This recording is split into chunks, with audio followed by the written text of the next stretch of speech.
Welcome you all. Myself, Professor Girish Navale. I'm working as assistant professor in computer engineering department, and today I am here to introduce you the concept of NFA. So let's see what is NFA. NFA means non-deterministic finite automata. So you can say it's a type. You can say it's a type of finite automata. It's a type of finite automata, basically, and whenever there is confusion in a state, so whether to traverse in a self loop or whether to move in a next direction, whenever there is a confusion, you can say it's a non-deterministic finite automata.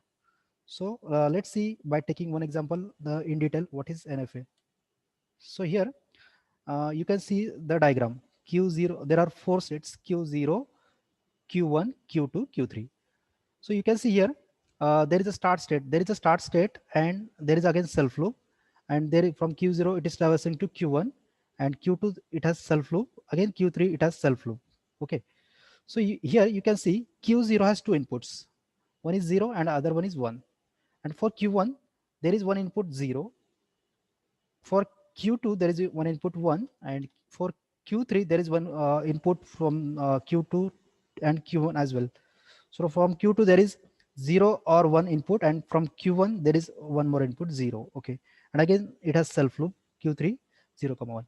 So here you can observe that for Q0 for 0 input it is going to Q0, and for one input it is going to Q0 itself.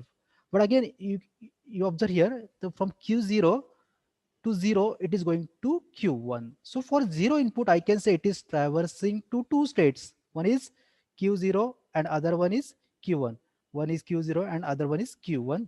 And again here due to that it is confusion whether for 0 it is going to Q0 or whether it is going to Q1. Again you can observe here for Q2, for 0 it is going to self, and for 0 again it is traversing to Q3 itself. So again there is confusion. So whenever for a single input, whenever there is a confusion whether to traverse to which state, we can say it's a non-deterministic finite automata.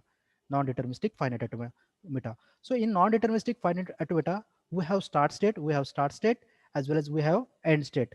Now start state is we can identify by the arrow, this start arrow, and end state we can identify by the double circle. Instead we can identify by the double circle. So here basically this NFA, how to identify this NFA? So whenever there is confusion for one 0 input it is going to Q0, and for 0 it is going to Q1. So Q0 for 0 input going, it is going to two states. One it's Q0 itself and other one is Q1 itself, Q1. So again whenever here due to this it is in confusion mode, it's a NFA. Okay, and here Q2 also for 0 input it is going to Q2, and for 0 it is going to Q3. So again there are two confusions. So for single confusion, for single input there are multiple confusions. So we can say it's a NFA. It's a NFA. Now NFA has transition table. From this transition table you can conclude Q0 for 0 input is it is going to Q0 as well as Q1, and for one input it is going to Q0 comma Q2. So I can say Q0 is a state which is confused for the 0 input as well as 1 input. For 0 input it is going to Q0 Q1, for 1 input it is going to Q0 Q2, for Q1 it is going, for 0 input it is going to Q3, for 1 input it is going to epsilon, and for Q2 for 0 input it is going to Q2 comma Q3, for 1 input it is going to Q3.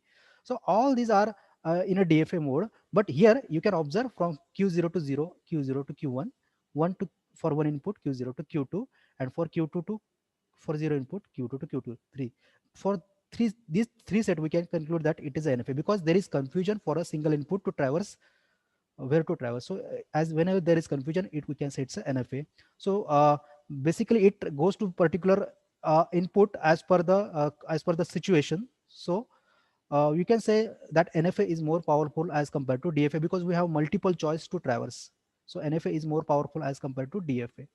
So so this is all about DFA. So, this is all about NFA.